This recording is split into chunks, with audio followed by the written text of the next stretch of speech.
Every modern economy is built on a promise that sounds reasonable when you first hear it. Borrow now, grow later, and pay everything back in the future. Governments borrow to fund programs today. Corporations borrow to expand today. Families borrow to live the life they believe they'll be able to afford tomorrow. Debt has become so common that questioning it feels almost unnatural. Yet history tells a story that is far less comforting and far more consistent. Again and again, across civilizations and centuries, systems built primarily on expanding debt eventually reach a point where they can no longer function. Not because people suddenly become irresponsible, not because leaders are uniquely corrupt, but because the system itself is attempting something that cannot work forever. It is trying to achieve infinite financial growth inside a finite physical world. Infrastructure improves, productivity rises, living standards climb. The future looks brighter than the past. Stability sets in, and stability feels like success. But this is where the danger quietly forms. Long periods of calm change behavior. When nothing bad happens for a long time, fear disappears. And when fear disappears, risk-taking explodes. People borrow more because the system feels safe. Banks lend more because defaults feel like ancient history. Governments spend more because tomorrow always appears richer than today. What looks like confidence is often just delayed consequences building beneath the surface. Before we go deeper, if you value calm, long-form explanations about money, power, and the systems shaping everyday life, this is exactly what we do here on Capital and Consequence. If this type of analysis helps you see the world more clearly, take a moment to like the video and subscribe. It helps support the channel and ensures you don't miss future documentaries like this one. To understand why debt-based systems eventually break, we first need to understand how they actually work. In the modern world, money is not primarily created by governments printing bills. Most money is created through lending. When a bank issues a loan, new money enters the system instantly. But the interest required to repay that loan does not. That interest must come from future economic activity or from new loans issued somewhere else. This creates a structural imbalance.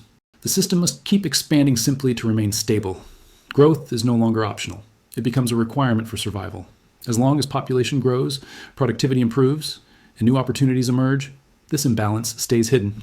Everything feels normal, even healthy, but debt grows exponentially while real economic output grows much more slowly.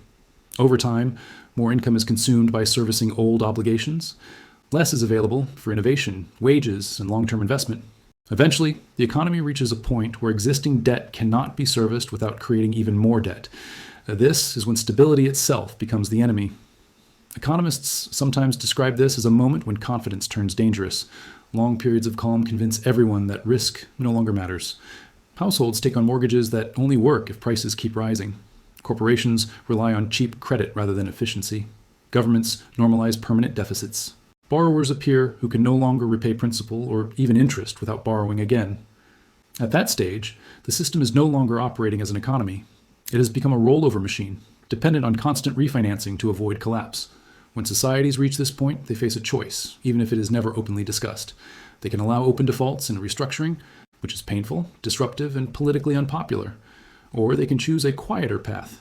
History shows they almost always choose the quieter path.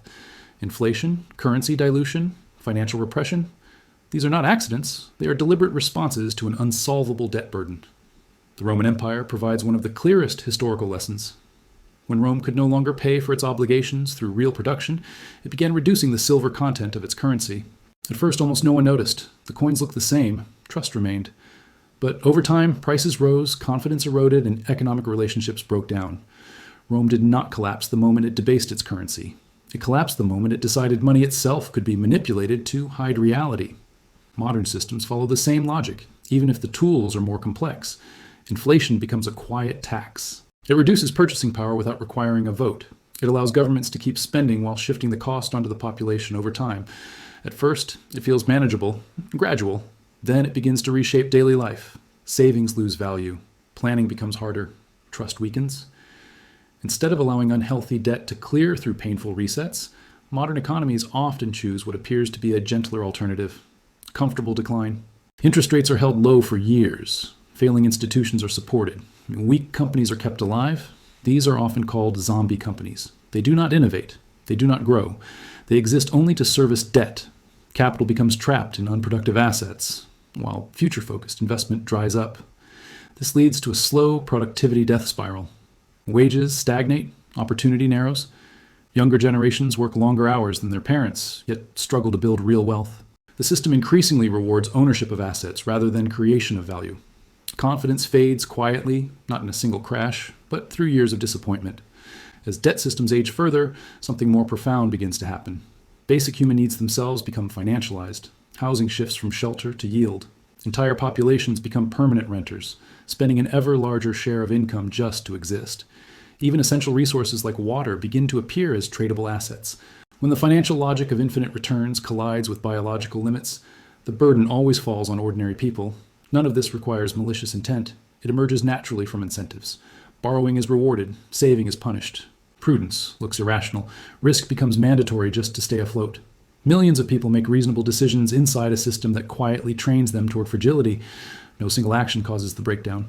The structure does that on its own. History suggests this pattern is not random. Civilizations tend to move through recognizable phases. A period of building, a period of growth, a period of comfort, and eventually a period of decadence marked by debt expansion, widening inequality, and currency dilution. The danger is not collapse itself. The danger is believing your system is immune to the pattern. Debt can delay consequences. It cannot erase them. When obligations grow faster than real production, outcomes become unavoidable. The form may change, the timing may vary, but the logic remains the same. Understanding this is not about fear or prediction. It is about clarity. When you understand incentives, you understand behavior. And when you understand behavior, you understand outcomes. That is why we study these systems here on Capital and Consequence. Not to panic, but to see clearly. Because history does not repeat perfectly, but it does rhyme with uncomfortable consistency. I'd like to hear your thoughts. Do you believe debt-based systems can be redesigned, or do they always reach the same limits? Share your perspective in the comments. If this documentary helped you think differently about money and power, consider sharing it with someone who enjoys deeper conversations. And subscribe to Capital and Consequence for more long-form analysis on the systems shaping our world. Incentives guide choices, and consequences always follow.